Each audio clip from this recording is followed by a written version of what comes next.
pronto pro Barretão?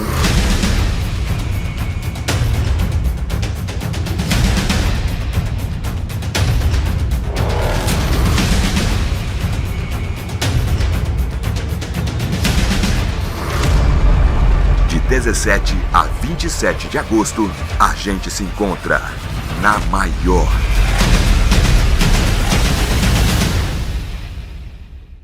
O clube mais querido da região vai ficar ainda melhor. Conheça o novíssimo Rio das Pedras Aquapark. Futuras instalações com piscinas de ondas, rio lento, mega tirolesa, free fall e muito, muito mais. WhatsApp 17981501366. Rio das Pedras Aquapark. A sua família merece essa diversão. Café com Prosa, com Rafael Dutra. Olá, boa tarde Barretos, boa tarde região. Estamos iniciando mais uma edição do programa com Prosa, aqui pela Rádio Jornal 88.7 FM. Eu sou Rafael Dutra e sigo com você até às 6 horas da tarde. E aqui comigo, sempre ele, o nosso operador de som aqui, nosso produtor musical, o mais conhecido das baladas de flashback, DJ Sá. DJ, boa tarde. Boa tarde, Rafael, boa tarde a todos os ouvintes. Mais um dia muito bom e com um representante aqui excelente para comentar hoje. Esse representante excelente que ele quis dizer é o Web Chad Rezec, médico. Web Chad, bem-vindo, boa tarde, prazer tê-lo aqui no nosso programa.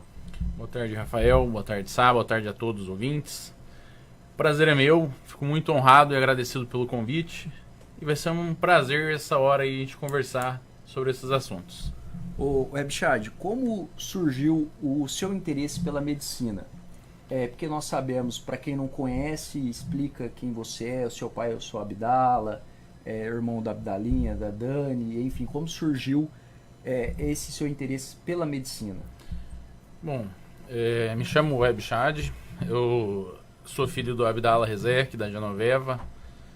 Fui criado no meio hospitalar, criado ali no Hospital São Jorge, sempre com convívio do meu tio, o Dr. Web Rezec, onde eu aprendi e vi muitas intercorrências médicas, muitas discussões que passávamos durante a tarde, sempre nos reuníamos de tarde, sempre conversávamos e sempre acompanhava ele, sempre que possível, no hospital.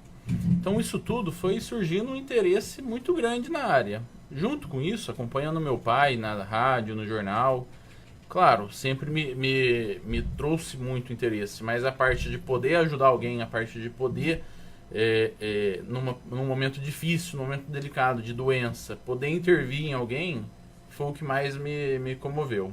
Legal. Você leva o nome também do Dr. Web, né? Vamos assim dizer, vocês têm o mesmo nome, que é um médico também. E assim, que foi um político muito influente, tanto na nossa cidade de Barretos, como na região, como no estado de São Paulo. Como é que é esse peso também? Eu não sei se alguém já comentou isso com você. Levar o mesmo nome do Dr. Web é uma honra, mas também uma tarefa muito grande para mim. Honrar tudo, os princípios que a família vem me trazendo, os princípios que meus pais me ensinaram, meus tios me ensinaram, e o que eu convivi é muito grande, é algo que eu sou cobrado e que eu me esforço diariamente a me dar o melhor. Em relação à política, claro, é inevitável que nesses jantares saísse papo de política, então sempre me envolvi nos papos, nos diálogos, me interagir sobre a parte política, até porque até quem não gosta, é importante saber sobre política, pelo menos ter uma opinião formada, saber discutir algo de política, isso é muito importante. Então, isso fez parte da minha formação também. Legal. E na medicina, aí você vai estudar, fazer medicina, e dentro da medicina você tem que fazer residência. E aí você faz uma opção para a sua especialidade. Para quem não entende, que está ouvindo a Rádio Jornal 88.7 FM, Explica como é que funciona isso. Então, basicamente, ao escolher a formação de medicina, a formação de médico, a gente primeiro presta vestibular, passando em alguma das faculdades, a gente tem 6 anos de formação da faculdade e já se sai apto para clínico, então clínico geral. Existem as opções de fazer maior dedicação ou especialização em alguma área, dependendo do seu interesse. Se quem faz essa opção de fazer uma especialização, uma residência que a gente fala, então são mais alguns anos conforme a especialização que queira. No meu caso foram 6 anos de faculdade. Eu optei por fazer cardiologia intervencionista, que já a gente vai explicar sobre o que é isso. Foram 2 anos de residência de clínica médica, outros 2 anos de residência de cardiologia e mais 2 de residência de cardiologia intervencionista e hemodinâmica. Então, né, dá um período aí de quantos anos aí que você já está na área, vamos assim dizer? Entre o início do banco escolar até a finalização do último curso que você teve aí? 12 anos. Então, fazem 13 anos que eu decidi fazer essa residência, faculdade de medicina. Então, há 12 anos atrás, 13 anos atrás, eu estava saindo de casa para fazer meu primeiro ano de faculdade. E o que você vê com o ser humano, o Ebshad Rezek, antes e depois desses 13 anos? Olha, até pela nossa formação, quando a gente vai amadurecendo nossos pensamentos, independente da faculdade, amadurecimento de pensamento. Mudei muito de opinião, graças a Deus. Então, quanto mais a gente estuda, mais a gente sabe sobre um assunto, mais a gente vai mudando a opinião. Isso é importante. Reconhecer onde que tem falha, onde não sabia, identificar e mudar de opiniões. Eu acho que mais eu modifiquei foi o pensamento sobre vida, sobre qualidade de vida, sobre tempo de vida das pessoas. Então, tempo de vida não significa tudo. Esse é um pensamento que eu amadureci muito durante esses anos de especialização médica. Para quem está nos ouvindo, explica esse tempo de vida e a qualidade de vida na sua visão. Muitas vezes no hospital a gente lida entre a vida e a morte. Aqui em Barretos eu trabalho na UTI, no pronto-socorro, na cardiologia e na hemodinâmica, que é a parte da cardiologia intervencionista. Então a gente lida muito com a morte. A gente busca a vida, mas é inevitável lidar com a morte. E muitos dos casos com uma morte muito próxima. E a gente vê uma busca incessante de vida, mesmo para aqueles que não têm qualidade de vida. Então, esse é um pensamento da medicina paliativa, é aquele pensamento de dar conforto para pacientes que estão na cara da morte. Em casos terminais. Em casos terminais. Legal. Nessa sua vivência de 13 anos de estudo, especialização, o que te marcou na medicina?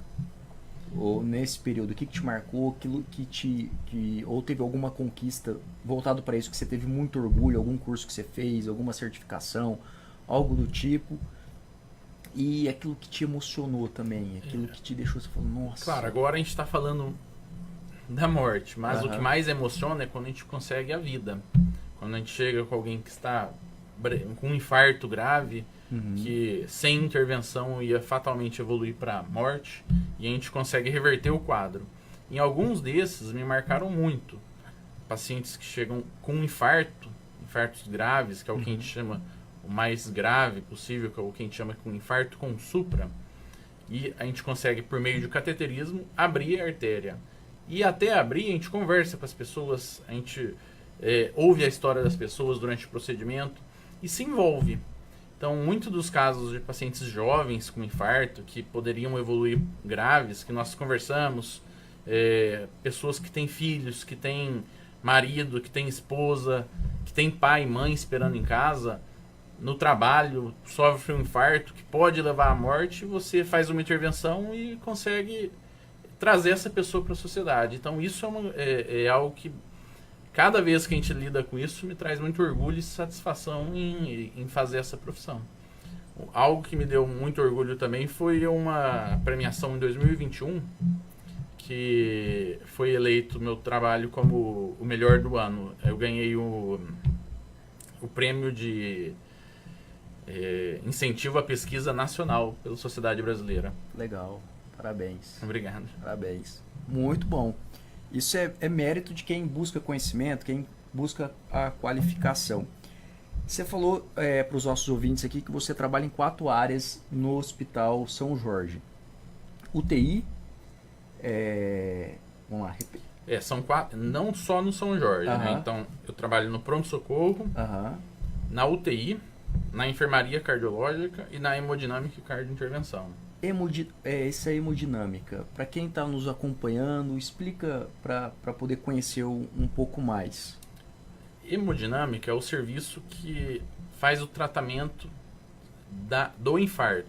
É uma subdivisão da cardiologia, uma especialidade da cardiologia, voltada especialmente para o infarto, para aquela pessoa que está com infarto, com dor no peito, ou que está com risco de ter um infarto, a gente precisa ver se tem alguma artéria entupida. Isso nós conseguimos ver pelo cateterismo, que é feito na hemodinâmica.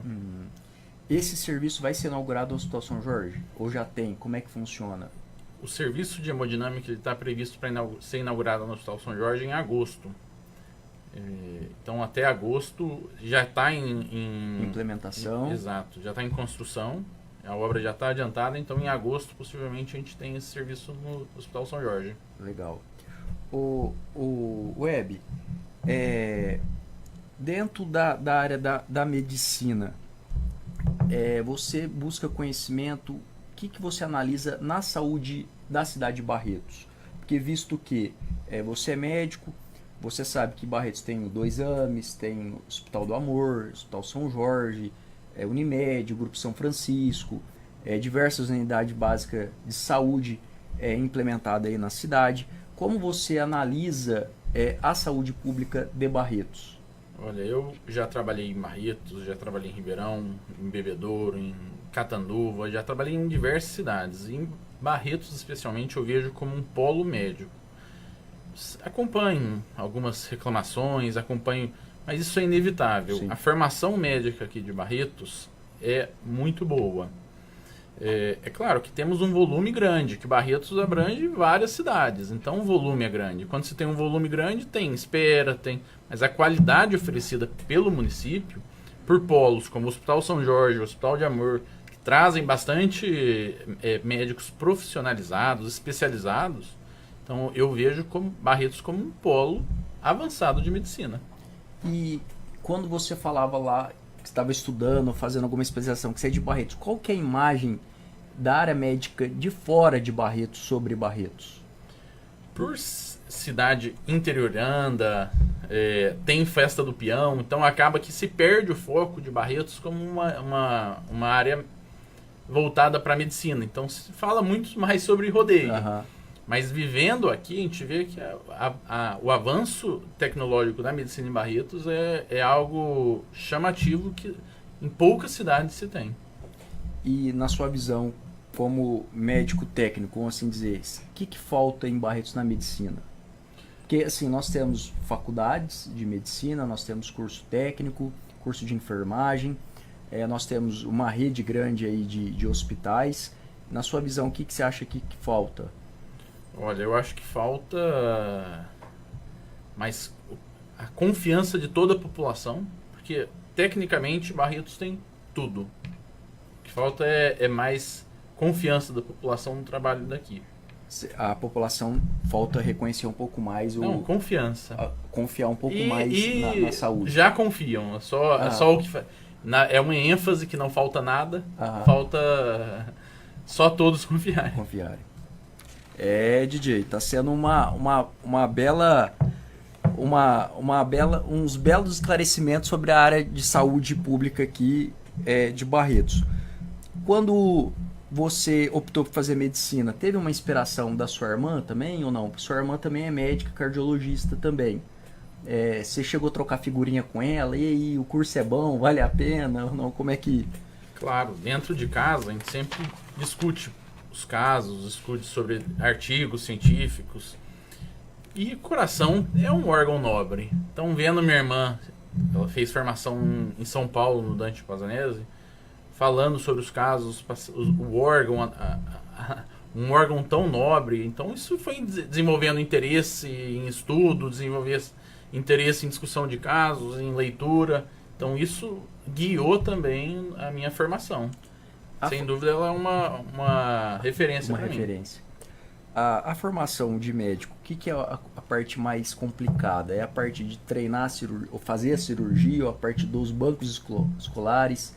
Que na sua visão, assim... Eu acho que o que mais ajuda na formação médica, ou qualquer formação de qualquer princípio prático, é colocar em prática o que se estuda. Você tem que ter um conhecimento, tem que estudar, mas a prática conta muito. Então, para a formação médica, eu acho que o que mais importa é onde se faz a especialização, onde tenha bastante fluxo, onde se consiga colocar em prática tudo que você estuda. Para quando precisar realmente colocar em prática na vida real, fora de centros escolares, você esteja apto para dar o seu melhor. Eu tenho um amigo que está fazendo mestrado comigo lá na FGV, ele é médico lá do Rio Grande do Norte, veio para o estado de São Paulo, tem uma família tradicional lá, porque ele quer se especializar aqui no estado de São Paulo para poder levar um pouco mais de desenvolvimento para lá, um pouco mais de conhecimento, principalmente na parte de gestão hospitalar. Quando a gente vai para essa parte de como gerir um hospital, de como gerir uma rede pública, de como fazer a gestão de um funcionamento, e a gente vê que a região de Barretos, e a cidade de Barretos até que acerta nesse sentido, né? Todos, a UPA, UBS, hospitais, eles conseguem ter um dinamismo interessante. AME, que funciona muito bem, que a gente tem que agradecer os 2 AMEs que tem aqui. Nos bancos escolares, vocês aprendem também essa parte? Tem um conhecimento disso? Ou é mais quando você vai para a prática fazer lá? Olha, essa parte é mais na prática. A gente vê que há um interesse maior, um movimento maior da área médica em administração hospitalar, porque é algo que não é focado na formação. Mas é de interesse, assim como temas que envolvem, que nem a gente estava falando, política, administração, são temas de interesse comum. Então, é algo que quem tem anseio de fazer um crescimento pessoal está buscando atualmente. O Web, o excesso de peso, igual a gente está dando uma olhadinha ali pro DJ Sá, tá um pouquinho acima do peso, e ele sabe um pouquinho disso, que a gente brinca aqui fora dos bastidores. Isso pode levar ele a ter complicações cardiovasculares? Olha, eu acho que... Ou é mito, é verdade, enfim, como que é? Um dos focos dessa entrevista é a parte cardiovascular. E vou falar voltado na parte do infarto, que é a especialização que a gente está trazendo aqui para Barretos, o tratamento que a gente está trazendo aqui para o hospital. Para o infarto especificamente, a obesidade é um fator de risco enorme, mas os maiores são genética, para aquelas pessoas que têm pai, mãe, irmãos que tenham tido infarto, que tenham dor no peito. Então isso é um fator de risco enorme para que a pessoa se desenvolva infarto ou risco aumentado de infarto. Cigarro, obesidade, sedentarismo, diabetes. Então isso tudo, principalmente associado, são fatores que aumentam muito o risco de infarto. Se não infarto, hipertensão ou outros AVC ou outras complicações cardíacas. E uma pessoa que está sedentária, assim, qual que é a recomendação na sua visão? É começar a fazer atividade física ou fazer um check-up para ver como é que está o coração? De maneira geral, tem que ser uma avaliação individualizada. É difícil a gente com uma audiência tão grande, eu falar para todos, olha, todos podem fazer atividade física. Porque existem pessoas que já têm uma doença cardíaca e que na atividade física pode exacerbar e até apresentar infarto ou doenças cardíacas. De uma maneira geral, ou para um público grande, eu recomendo um check-up, uma avaliação médica antes de uma liberação para atividade física, ainda mais quando a atividade física for de alta intensidade. Num geral, caminhadas ou atividades físicas leves são liberadas e incentivadas, a não ser aquelas pessoas que já tenham dor no peito ou que já tenham algum comprometimento cardíaco. Aí precisa da avaliação. Mas, de maneira geral, as atividades físicas são incentivadas. E na parte de alimentação? produtos industrializados pioram, melhoram? Tem alguma recomendação para ajudar o coração? Eu sou a favor, eu sou aquele que sou a favor de uma alimentação equilibrada. Nunca vou falar para você, olha, não deve comer nunca fast food. Até porque eu como às vezes. Não vou falar, olha, não deve comer nunca tal alimento. Não. O que precisa ter é uma alimentação equilibrada. E saber o que você procura. Você procura perda de peso, então tem uma alimentação adequada para perda de peso. Procura hipertrofia, então tem uma alimentação mais calórica, vai te causar mais aporte calórico para causar hipertrofia. Quer uma alimentação para diminuir a pressão. Então existem alguns tipos de alimentação guiadas que a gente consegue fazer uma queda de pressão de até 22%. Então depende do seu foco, existe uma alimentação. De maneira geral, uma alimentação equilibrada é o objetivo que eu indico para todos. Nessa indicação sua de uma alimentação equilibrada, você tem escutado que as pessoas estão precavendo, estão preocupadas, estão buscando você para falar, olha, o que eu posso fazer, o que eu não posso? Elas estão fazendo a prevenção? Porque no Brasil, a gente tem muito aquela mania de esquecer da prevenção. A gente só vê lá a hora que está lá na UTI, tinha que ter feito isso, deveria ter feito isso. E como é que tá essa prevenção dos seus clientes, essa prevenção na cidade? Como é que você está... Olha, infelizmente, a prevenção ela é muito baixa, ainda a aderência de prevenção é muito baixa, porque doenças como pressão alta e diabetes, que não causam sintomas, ou seja, a pessoa está bem, está fazendo suas atividades físicas, está fazendo sua rotina, não sente absolutamente nada. E vem e fala, olha, você tem pressão alta, você tem diabetes, você vai ter que tomar tal remédio todos os dias. A pessoa, olha, eu não sinto nada, vou parar de ir no médico. Então isso a longo prazo culmina numa frequência muito maior de infarto, AVC e complicações.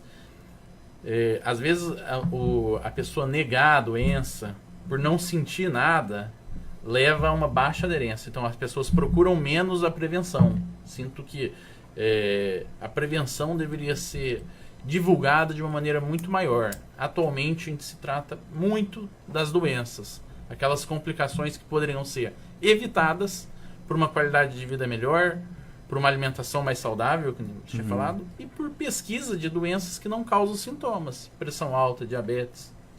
Nós escutamos muito agora na pandemia o pessoal a favor de vacina, contra a vacina. É uma coisa que ainda fica no imaginário da população. Você como médico, você acredita na ciência? Sem dúvida. Então você acredita na vacina? Sem ou dúvida. Nas vacinas, assim? Sem dúvida. A minha indicação das vacinas sempre foram claras. Claro, sempre existiu e sempre existirá, como todo remédio, o pró e o contra. É uma droga que nós estamos fazendo. Então, efeitos que desejamos e os efeitos colaterais também podem acontecer. São raros, mas podem acontecer. Se falou muito em relação à vacina do Covid sobre alguns efeitos cardíacos, como trombose, pericardite, infarto, que eram provocados realmente pelas vacinas, mas numa proporção muito pequena. A gente viu a eficácia da vacina, onde os hospitais estavam lotados e graças à vacina, graças à prevenção, graças ao esclarecimento à população, os hospitais foram aos poucos conseguindo respirar. Então, eu sou um incentivador da vacina.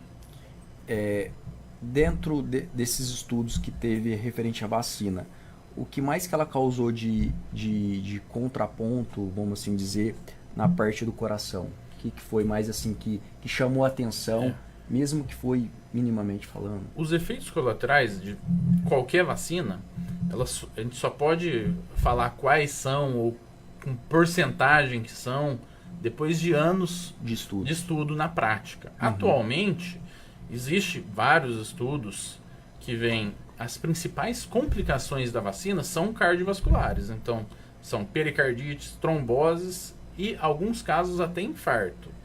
São raros. Então, isso não nos livra de falar para não vacinar. O risco de não vacinar é muito maior do que o risco de um efeito colateral da vacina. Então, que nem a gente falou, a gente tem que colocar numa balança os prós e os contras. A partir do momento que os prós são maiores do que os contras, a gente indica uma droga, um remédio, a gente está indicado, correndo o risco de ter os efeitos colaterais. Você é favorável do programa Mais Médico? Como que você analisa o programa Mais Médico, que a gente sabe que começou lá atrás, teve no governo passado uma redução e agora está voltando? Que você como médico analisa aí da importância ou não desse programa? Eu acho que o Mais Médicos ele traz uma formação, uma agregação, ele agrega para o nosso país, principalmente em áreas que são mais precárias. Porém, o que eu acho que falta, e falta muito, é uma fiscalização, ou seja, um nível de pesquisa ou de peneirar os médicos que vão vir, os profissionais que vão vir, melhor, para que venha profissionais com boa formação. Porque a gente não está em busca de número, a gente está em busca de qualidade, é com vida que se está se tratando. Então a gente não pode brincar, não pode trazer alguém mal formado, ou alguém que só precisa estar ali para contar um número ou para conversar. Não, a gente precisa de pessoas com uma boa formação para dar um atendimento de qualidade. Então eu acho eu acho um bom incentivo, eu acho que é um programa que foi de boa fé, mas falta uma seleção melhor, algo e não só para contar como um número. Teve um amigo meu médico uma vez, ele falou que o Brasil, os bons médicos ficam mais escondidos do que na frente ali, vamos assim dizer. E ao contrário de outros países, que quando chega um caso mais assim, tá os médicos mais tradicionais ali na frente. O que você analisa com isso? Porque às vezes eu via o pessoal reclamando muito que tinha muita unidade básica de saúde, dando um exemplo, que tem muito médico recém-formado, que estavam mais dando consulta olhando no Google, digitando no Google e se baseando pelo Google para poder direcionar casos. Isso a gente não escutou só aqui, como a gente escutou isso a nível Brasil. A gente não pode analisar pelo copo meio vazio, mas sim copo meio cheio, né? A gente tem que pensar sempre de forma positiva. Mas qual que é a visão que eu vejo que você fala com muita propriedade da parte técnica? Você mostrou aqui pelo início da entrevista 6 anos de estudo, mais 6 anos de boa formação, condecoração, enfim, você vem batalhando, estudando e especializando. Então você fala com propriedade e principalmente você fala com amor, com gosto pela sua profissão e pela sua especialização. Isso é muito bom para quem está nos ouvindo e muito bom também para os seus pacientes e para os seus futuros pacientes, porque eles vão estar em boas mãos e isso dá uma tranquilidade emocional. Mas como você analisa isso, que o Brasil deixa os bons médicos mais para trás, só em última instância que eles colocam a mão? Como é que é isso? Eu, tentando fazer alguma referência a essa pontuação que você disse, eu acredito que seja em relação ao pronto-socorro, ao primeiro atendimento. O primeiro atendimento, pronto-socorro, são feitos por plantões. Os plantões, eles têm uma carga horária e um esforço que tem que ser feito para cumprir de grande relevância. Então eu acho que os médicos que têm uma formação maior, que conseguem fazer o consultório, que conseguem fazer um atendimento, às vezes com maior atenção para cada paciente,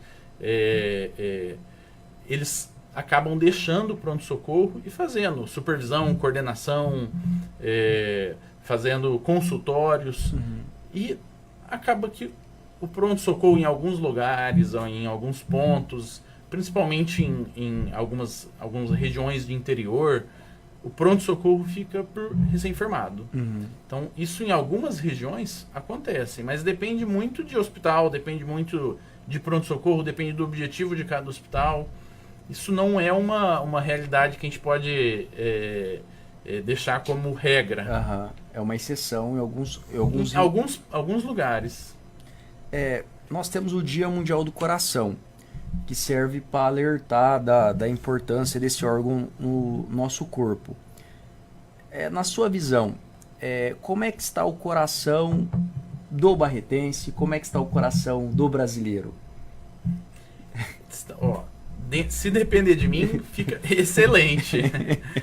Olha, eu acho que o que falta é muito bom. A gente tem uma saúde cardíaca boa. A gente sabe que a principal causa de morte no Brasil e no mundo são doenças cardiovasculares. Entre elas, infarto e AVC. A principal causa de morte no mundo? No Brasil e no mundo. Caramba, eu não sabia dessa informação. Mais do que câncer, mais do que acidente, a principal causa de morte no Brasil e no mundo são causas de doenças cardiovasculares.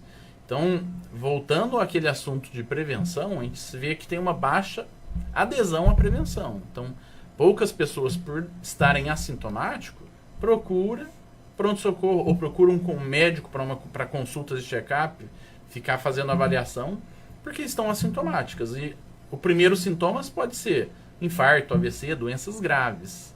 Então, de uma maneira geral, é uma boa qualidade que temos em Barretos, até pelo bom suporte médico, num geral, SUS, planos particulares. Então, num geral, tem uma boa, um bom respaldo médico. O que falta é maior adesão na prevenção. Acompanhamento médico cardiovascular. O Brasil é um grande produtor de soja, o Brasil é um grande exportador de soja, o Brasil faz óleo de soja. O óleo de soja é melhor ou pior que a banha de porco? Olha, sabe que muitos pacientes a gente vê falar, olha, mas o meu pai, o meu avô sempre cozinhou com banha de porco e viveu bem, nunca teve problema. É simples a gente fazer uma comparação. Antigamente se vivia até 50 anos. Certo. Hoje se vive até 80, 90, 100 anos, em alguns casos. Então, antigamente, se você ficar 10 anos cozinhando em banha de porco, você não vai ter muito problema. Se você ficar 10 anos tendo problema sedentário, fumando, aumenta seu risco. Mas o problema é 20, 30 anos com hábitos ruins, com alimentação inadequada. Então, como antigamente as pessoas viviam menos, se colhia menos fruto de uma alimentação que não era saudável, de uma vida sedentária. Atualmente, como a gente vive mais, a gente coleta mais frutos sobre essa alimentação inadequada, sedentarismo. Então, atualmente, a prevenção e a alimentação saudável influencia muito mais do que antigamente, porque hoje se vive mais. Refrigerante. Olha, eu sou a favor de uma alimentação equilibrada. Nunca vou falar, não, corte refrigerante, corte banha, corte... Não, a gente tem que ter um equilíbrio, fazer uma dieta sem excessos. Então, uma dieta onde vai tomar todo dia refrigerante? Não, intercala, fim de semana. Tem alimentos que a gente sabe que são gordurosos, frituras. Então, tudo que é gorduroso, excesso de calorias, excesso de gordura, excesso de açúcar, a gente sabe que tem que ser evitado. Não precisa ser retirado da dieta, mas evitado. Dá uma reduzida que já ajuda bastante. A parte emocional, ela influencia bastante no coração ou não? Você tá com o espírito bem conectado com... A gente tá falando bastante da parte física, né? E tudo que a gente entra pela boca vai contaminar ou não o nosso corpo aí. Mas agora, partindo para essa parte espiritual, essa parte mental, ela influencia o coração? Influencia e muito. A gente sabe que transtornos emocionais, seja ansiedade, depressão, é o mal do século. Está acometendo, ainda mais depois da pandemia, que teve isolamento, está acometendo cada vez mais pessoas. Então a gente está vendo que os efeitos de ansiedade, depressão, são importantíssimos.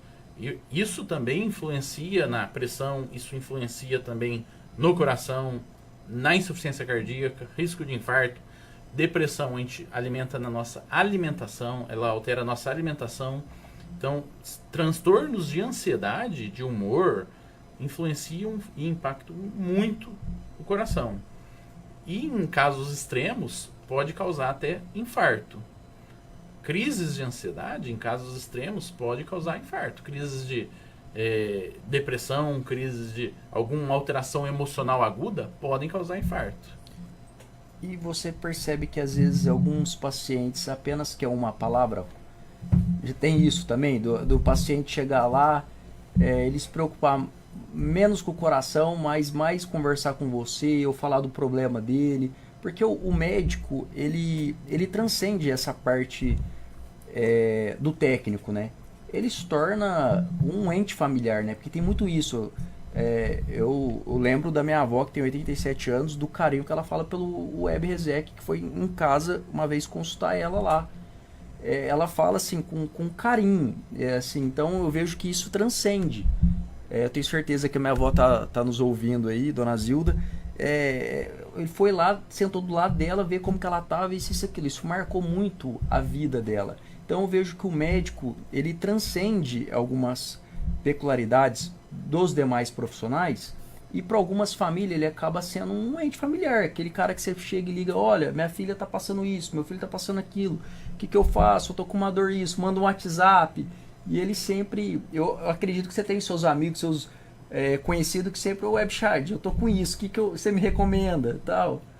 Claro, não, isso acontece, mas transtornos de ansiedade a gente sempre tem que pesquisar primeiro uma doença física, o mais grave, que pode levar a pessoa a um comprometimento da saúde aguda ou às vezes até a morte. Mas claro, a ansiedade pode causar dor no peito, pode causar síndromes depressivas, podem causar falta de ar, podem causar tudo. Mas primeiro temos que descartar doenças orgânicas, doenças dos órgãos, para depois sim fazer esse esclarecimento. Tanto alguns casos extremos que eu estava falando, como de infarto, tem uma doença chamada síndrome do coração partido, onde notícias de extrema felicidade ou extrema tristeza causam infarto, literalmente, infartos graves. Lembro de um caso muito interessante de uma colega que conheceu num site de relacionamento, conheceu um inglês, estava marcada para ir para a Inglaterra. Momento focalizando. Marcada para ir para a Inglaterra. Teve esse quadro de ansiedade e teve um infarto. Então, quadros de ansiedade podem ser tão extremos quanto causar infarto. Falando agora em casos que você trouxe aí, teve algum caso que o paciente chegou na sua mão e você falou, será que dá e deu? É aquele caso que te marcou, que você pegou assim, ajoelhou e falou, Deus, obrigado. Ou aquela família que vem em você e te abraça e te dá um carinho que você fala, caramba, isso daqui é um valor inestimável. Teve vários. Na hemodinâmica a gente lida com infarto. Infarto muitas vezes é grave, como a gente sabe, foi dito que é a principal causa de morte. Então, sendo assim, a gente lida com pacientes graves quando infartam. Às vezes mesmo aqueles que não fazem a prevenção ou que previnem por algum motivo causam infarto, são condições graves que podem levar à morte. Então a gente lida com isso o tempo todo.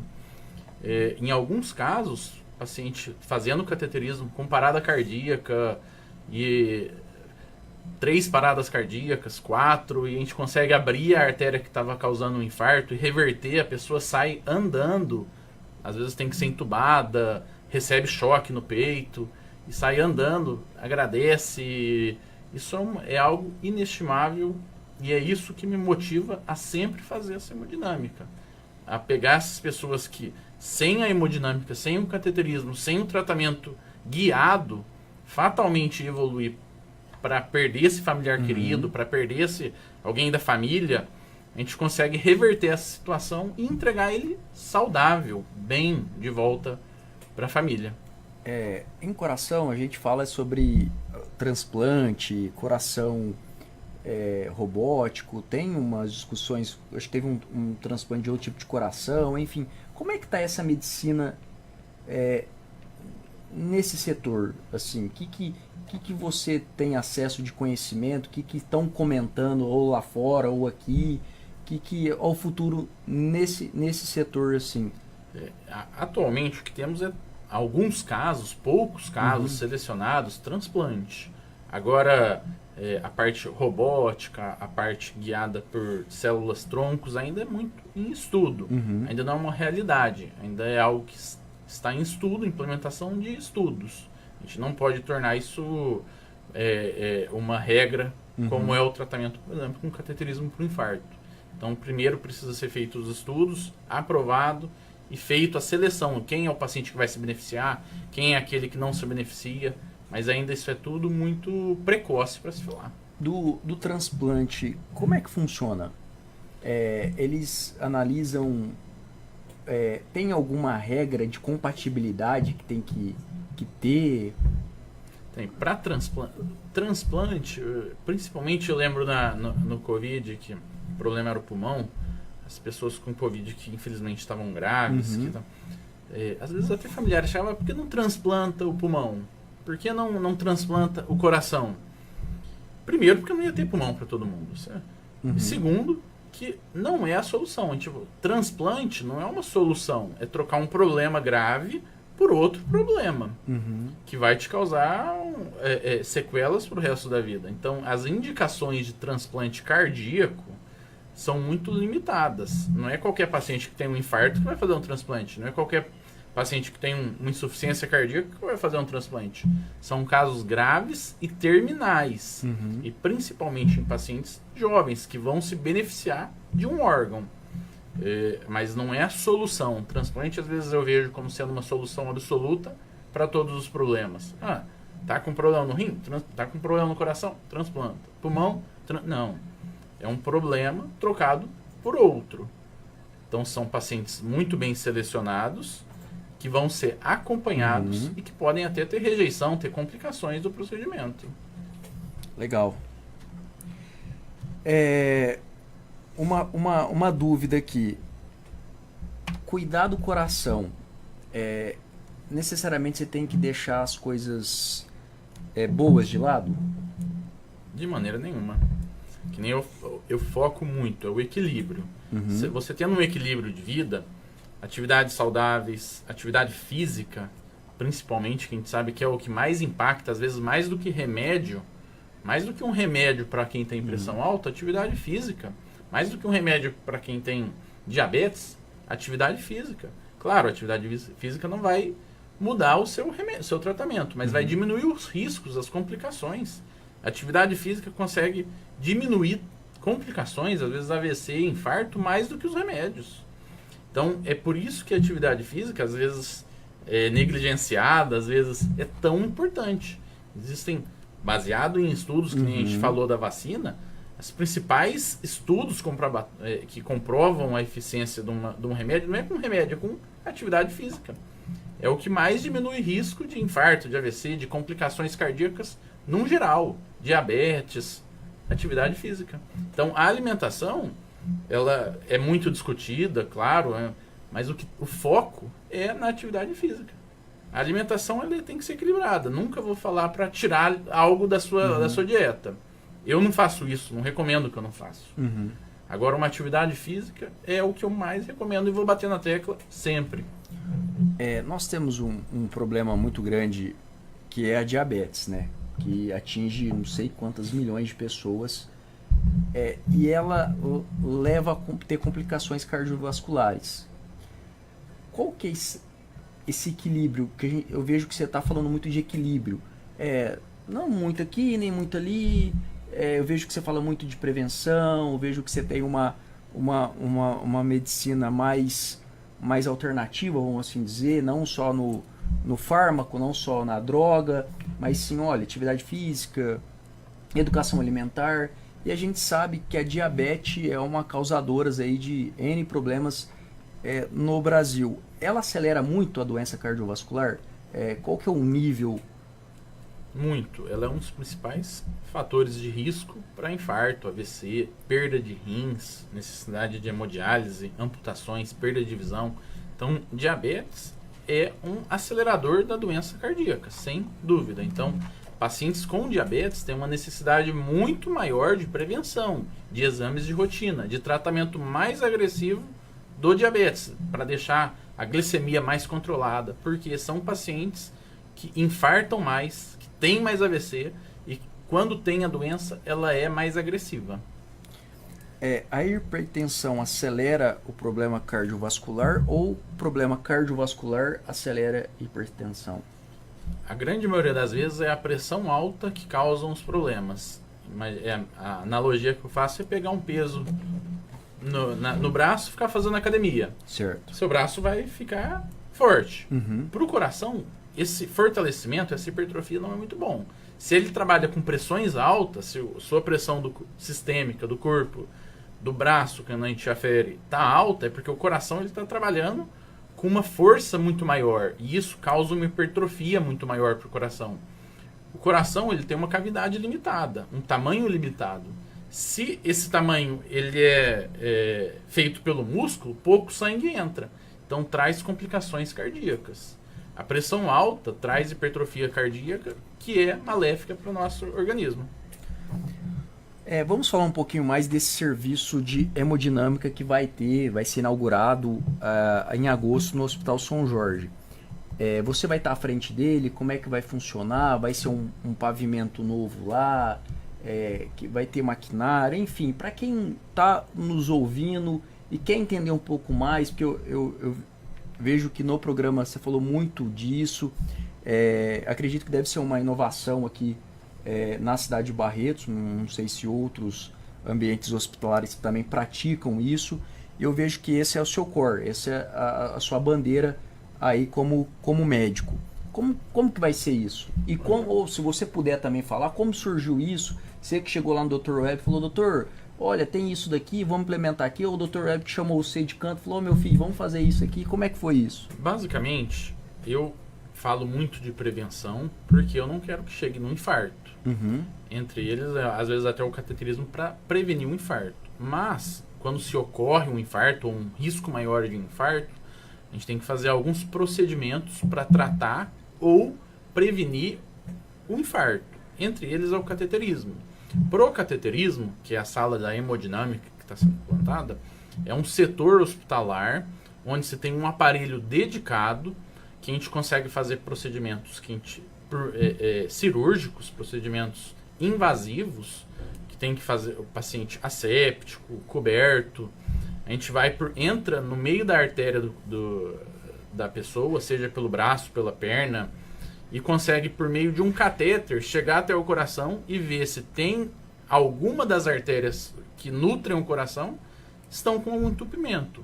Tendo entupimento, existe a possibilidade de passar um fio e abrir e esmagar essa placa de gordura que está limitando o fluxo de sangue do coração.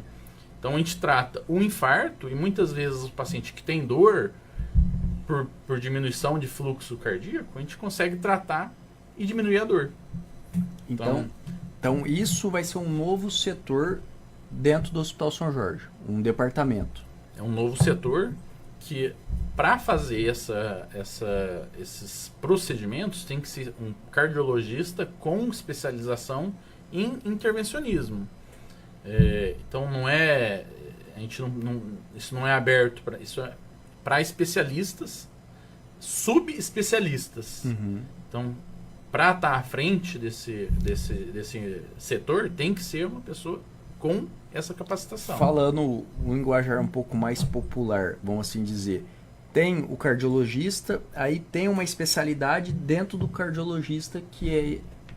Exatamente. Depois da cardiologia, a gente faz especialização entre clínica, cardio. Depois da cardiologia, tem a opção de se fazer a intervenção cardiológica. Entendi. Que é o que você gosta, que é você se identifica, que é o seu core aí de... Exato, que é o foco que eu me dediquei na minha formação, exatamente para trazer essa parte para o setor privado de Barretos. Legal. A gente falou muito do setor privado. Falando um pouquinho do setor público, você acha que o setor público é bem amparado na parte instrumental e na parte humana? Em Barretos, eu não tenho dúvida que Barretos é muito bem preparado para lidar com pacientes críticos, seja no setor privado, seja no setor público. Claro que o problema do setor público é a lotação. Existem muitas pessoas. O SUS, ele é fantástico. O problema é que ele abraça muita gente. Quando se abraça muita gente vai ter que ser atendida. pacientes graves que chegam com problemas graves, com iminência de morte, não tem nenhum problema, vai ser atendido na hora. O que acontece muita demora são pacientes que não estão tão graves, que a gente tem que priorizar, às vezes, pacientes mais graves, mas de setor humano e de setor de material, Barretos ele é muito bem nutrido e suprido. Você falou uma coisa aí muito legal, que é do SUS. O SUS é um baita sistema que é copiado por outros países que vêm aqui analisar. O SUS no organismo de gestão, eu acho que tentou-se fazer algo no setor da educação, ainda não conseguiram. Tentaram fazer algo no setor prisional também, só que da segurança pública, só que ainda não conseguiram. Tem as SUAS no setor da assistência social também, que é uma cópia do SUS, mas igual ao SUS. Um exemplo, um estrangeiro ele entra no Brasil, a primeira coisa que acontece com ele é cadastrar do SUS. É incrível.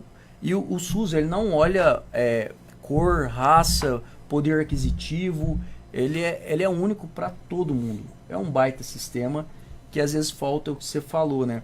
Um pouquinho também da confiança, né?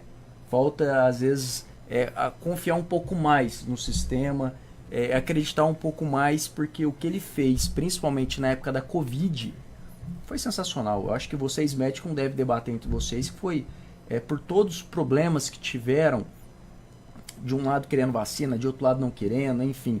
Mas você vê que a gestão SUS, dos técnicos, do pessoal que comanda ali, eles fizeram muita entrega para a população.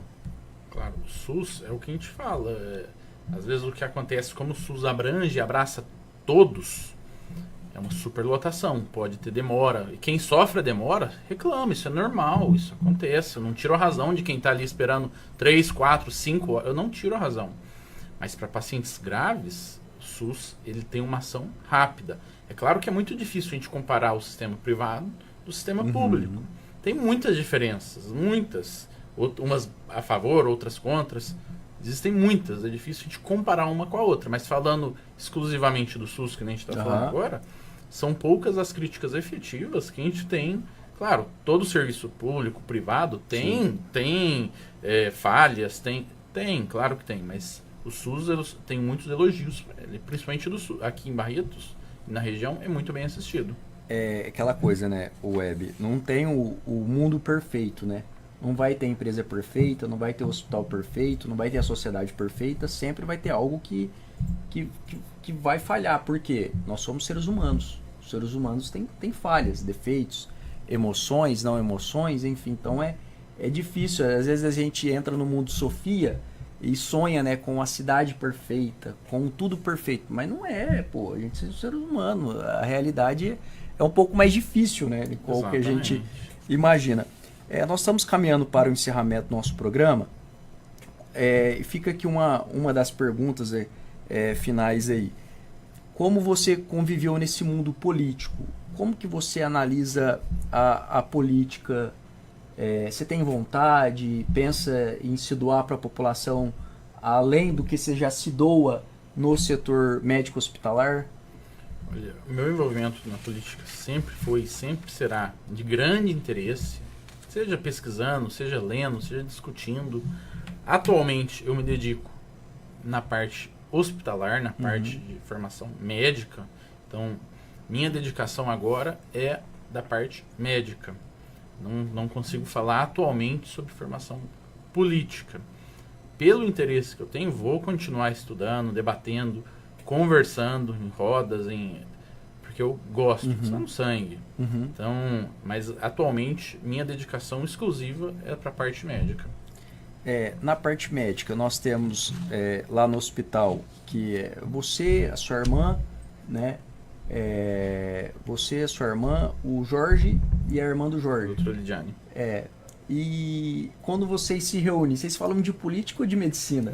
Olha, isso qualquer classe, advogado, marqueteiro, administrador, quando se reúne, o assunto é medicina. Então a gente fala muito sobre medicina, a gente discute muito todos os casos, porque todos os pacientes são discutidos por todos os profissionais do Hospital São Jorge. Então quando se discute os casos, diminui chance de falhas, então todos os casos são discutidos com especialistas. Então a gente sempre está em foco. Olha, estou com um caso aqui que eu preciso discutir com a doutora Daniele, vou lá e falo com ela. Com o doutor Jorge, vou lá e falo com ele.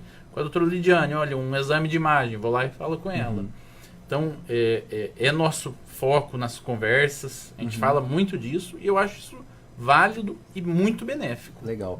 Eu tive a oportunidade de entrevistar o Jorge e como que é legal o amor que ele tem para medicina também, né? A dedicação, ele gosta do que faz. E eu vejo você, a sua irmã, a irmã dele, vocês aí liderando aí junto com o Dr. Web, mostra para a cidade de Barretos uma tranquilidade no setor privado da saúde, porque tem um ponto de referência.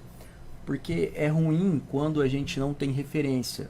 O ser humano que não tem referência, eu quero chegar ali, ou eu quero me espelho naquele ali, ou aquilo, é ruim. E quando você começa a ter referência, a gente falou muito disso, quando a gente fala da saúde de Barretos, que ela se torna uma referência para quem está lá fora, e para quem está aqui dentro, que às vezes não consegue enxergar, infelizmente, é bom. Porque lá fora falou, vamos para Barretos, leva isso para Barretos. Isso, quando você tem uma referência, faz com que erre menos. Com certeza. E depois desse papo, coloco à minha disposição, falando aí do serviço da hemodinâmica do Hospital São Jorge, que é a parte voltada da cardiologia para o tratamento e prevenção de infarto, onde vai ter o setor de hemodinâmica, no qual eu vou estar à frente. Coloco à minha disposição de toda a população na prevenção ou no tratamento de pacientes com risco de infarto. Dúvidas, coloco à minha disposição para dúvidas, questionamento, para esclarecer e para focar no que eu sempre falei, que eu falei aqui no programa, prevenção. Vamos prevenir, mas se precisar, pode contar com a gente. Ô, Ebchad, para quem está nos acompanhando aí, qual que é a sua rede social, que às vezes quer te seguir, quer acompanhar, também quer fazer uma consulta com você, como é que faz? É só ir lá no Hospital São Jorge, marcar. Como é que funciona aí as suas agendas aí? Olha, nas redes sociais eu compartilho minha rotina do dia a dia de hospital, minha rotina pessoal. Então ela está aberta para quem quiser, Web Chad Rezec. E em relação a avaliações, atuo no Hospital São Jorge quase que todos os dias. Atuo também em alguns dias da semana no Hospital Nossa Senhora. E coloco à minha disposição para o que precisar e quem precisar. É isso aí, pessoal. Estamos caminhando para o encerramento de mais essa edição do nosso programa Café com Prosa. Hoje você pôde ouvir aqui pela Rádio Jornal 88.7 FM uma baita entrevista com o médico cardiologista Web Chad Rezec, que trouxe muitas informações. E o que ele bateu muito aqui foi a prevenção. Isso eu acho muito importante de ouvir de um médico novo, que vem com uma cabeça nova, nesse sentido não novo, que já tem 12 anos de experiência. Então já não tá novo nesse sentido, já tá calejado já. Mas é legal a mentalidade que ele vem de falar da prevenção, de compartilhar a prevenção e principalmente aquilo, do bom senso. Olha, não tem que tirar isso, não tem que tirar aquilo, mas tem que reduzir, tem que ver o que é bom. Isso às vezes falta, né, essa orientação do bom senso. Webchat, está aberto os microfones para você quiser mandar aí uma mensagem final aí para os nossos ouvintes. Agradeço a todos, agradeço Rafael, agradeço Sá, todos que ouviram, participaram do programa. E o Hospital São Jorge, o serviço está aberto para quem quiser conhecer essa parte da hemodinâmica que está em obra, que está em construção e que logo vai ser entregue para a população e ser referência no tratamento e prevenção de infarto, que a gente sabe que atualmente é a principal causa de morte no Brasil e no mundo. Agradeço a oportunidade, o espaço. Obrigado. Foi um prazer, estou à disposição para o que precisar. Obrigado. E o seu coração tá bom? Excelente. Bem, pessoal, gostaria de agradecer a todos os ouvintes que acompanhou mais essa edição do Café com Prosa. Espero você na próxima segunda-feira aqui pela Rádio Jornal 88.7 FM, das 5 às 6 horas da tarde. Tchau! E aí, tá pronto pro Barretão?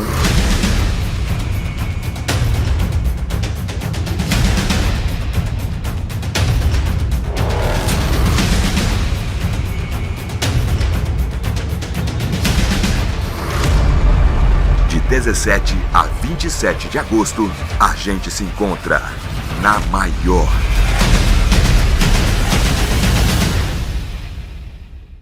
O clube mais querido da região vai ficar ainda melhor. Conheça o novíssimo Rio das Pedras Aquapark. Futuras instalações com piscinas de ondas, rio lento, mega tirolesa, free fall e muito, muito mais. WhatsApp 17981501366. Rio das Pedras Aquapark. A sua família merece essa diversão.